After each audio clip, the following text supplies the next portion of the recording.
بسم اللہ الرحمن الرحیم۔ السلام علیکم۔ بہنیں ایسی کیوں ہوتی ہیں؟ صبح صبح چائے کی دکان پہ میرا دوست میرے پاس بیٹھا، مجھے سلام کیا۔ اس کی آنکھ میں آنسو تھے۔ میرا ہاتھ پکڑا، روتے ہوئے بولا، فارس، میں خود کو آج بہت چھوٹا محسوس کر رہا ہوں۔ میں حیران تھا۔ اس کی کمر پہ تھپکی دی۔ ارے ایسا کیا ہو گیا شیر کو؟ وہ مجھ سے نظریں نہ ملا رہا تھا، پھر زور زور سے رونے لگا۔ سب لوگ اس کی طرف دیکھنے لگے۔ میں نے اس کو چپ کروایا۔ ارے پاگل، سب دیکھ رہے ہیں۔ میرے سینے سے لگ گیا۔ روتے ہوئے بولا، فارس، بہنیں ایسی کیوں ہوتی ہیں؟ میں سوچ میں گم ہو گیا۔ کیا تم ایسا کیوں بول رہے ہو؟ کہنے لگا، فارس، پتہ ہے، بہن کی شادی کو 6 سال ہو گئے ہیں۔ میں کبھی اس کے گھر نہیں گیا۔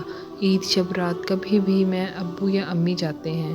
میری بیوی ایک دن مجھے کہنے لگی، آپ کی بہن جب بھی آتی ہے، اس کے بچے گھر کا حال بگاڑ کر رکھ دیتے ہیں، خرچ ڈبل ہو جاتا ہے، اور تمہاری ماں ہم سے چھپ چھپا کر بیٹی کو کبھی صابن کی پیٹی دیتی ہے، کبھی کپڑے، کبھی سرف کے ڈبے، اور کبھی کبھی تو چاول کا تھیلا بھر دیتی ہے۔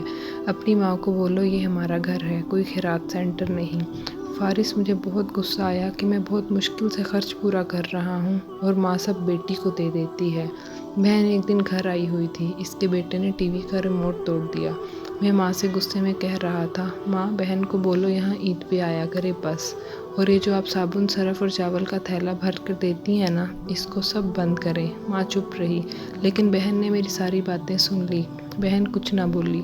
4 بج رہے تھے۔ اپنے بچوں کو تیار کیا اور کہنے لگی، بھائی مجھے اسٹاپ تک چھوڑ دو۔ میں نے جھوٹے منہ کہا، رہ لیتی کچھ دن، لیکن وہ مسکرائی نہیں۔ بھائی، بچوں کی چھٹیاں ختم ہونے والی ہیں۔ پھر جب ہم دونوں بہن بھائیوں میں زمین کا بٹوارا ہو رہا تھا تو میں نے صاف انکار کر دیا کہ میں بہن کو حصہ نہیں دوں گا۔ بہن سامنے بیٹھی تھی۔ وہ خاموش تھی، کچھ نہ بولی۔ ماں نے کہا، بیٹی کا حق بھی بنتا ہے، لیکن میں نے گالی دے کر کہا، کچھ بھی ہو جائے میں بہن کو حصہ نہیں دوں گا۔ میری بیوی بھی بہن کو برا بھلا کہنے لگی۔ وہ بیچاری خاموش تھی۔ کرونا کے دن ہیں، فارس کا کام کاج ہے نہیں، میرے بڑے بیٹے کو ٹی بی ہو گئی ہے، میرے پاس اس کا علاج کروانے کے پیسے نہیں، میں بہت پریشان تھا۔ میں نے قرض بھی لیا 2 لاکھ، بھوک سر پہ تھی۔ میں بہت پریشان تھا کہ اتنے میں بہن گھر آ گئی۔ میں غصے سے بولا، اب یہ آ گئی ہے منحوس۔ بیوی میرے پاس آئی، کوئی ضرورت نہیں گوشت یا بریانی پکانے کی اس کے لیے۔ پھر 1 گھنٹے بعد وہ میرے پاس آئی، بھائی پریشان ہو؟ میں مسکرایا نہیں تو بہن نے میرے سر پر ہاتھ پھیرا، بڑی بہن ہوں تمہاری، گود میں کھیلتے رہے ہو، اب دیکھو مجھ سے بھی بڑے لگتے ہو۔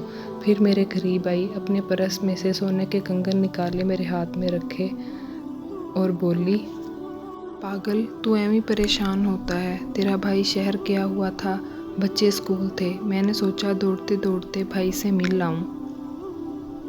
یہ کنگن بیچ کر اپنا خرچہ کر، بیٹے کا علاج کروا، اور جا اٹھ نائی کی دکان پہ جا، داڑھی بڑھا رکھی ہے، شکل تو دیکھ ذرا، کیا حالت بنا رکھی ہے تم نے۔ میں خاموش تھا، بہن کی طرف دیکھے جا رہا تھا۔ وہ آہستہ سے بولی، کسی کو نہ بتانا کنگن کے بارے میں، تم کو میری قسم ہے۔ میرے ماتھے پہ بوسہ کیا اور 1000 روپیہ مجھے دیا، جو 150 کے نوٹ تھے، شاید اس کی جمع پونجی تھی، میری جیب میں ڈال کر بولی، بچوں کو گوشت لا دینا، پریشان نہ ہوا کر، تیرے بھائی کو تنخواہ ملے گی تو آؤں گی پھر۔ جلدی سے اپنا ہاتھ میرے سر پہ رکھا، دیکھ اس نے سفید بال ہو گئے، اب بازار جاؤ اور داڑھی کو ٹھیک کر کے آؤ۔ وہ جلدی سے جانے لگی۔ اس کے پیروں کی طرف میں دیکھا، ٹوٹی ہوئی جوتی پہنی تھی، پرانا سا دوپٹہ اوڑھا ہوا تھا، جب بھی آتی تھی وہی دوپٹہ اوڑھ کر آتی تھی۔ فارس بہن کی اس محبت میں مر گیا تھا۔ ہم بھائی کتنے مطلب پرست ہوتے ہیں، بہنوں کو پل بھر میں بیگانہ کر دیتے ہیں، اور بہنیں بھائیوں کا ذرا سا دکھ برداشت نہیں کر سکتی۔ وہ ہاتھ میں کنگن پکڑے زور زور سے رو رہا تھا، اس کے ساتھ میری آنکھیں بھی نم تھیں۔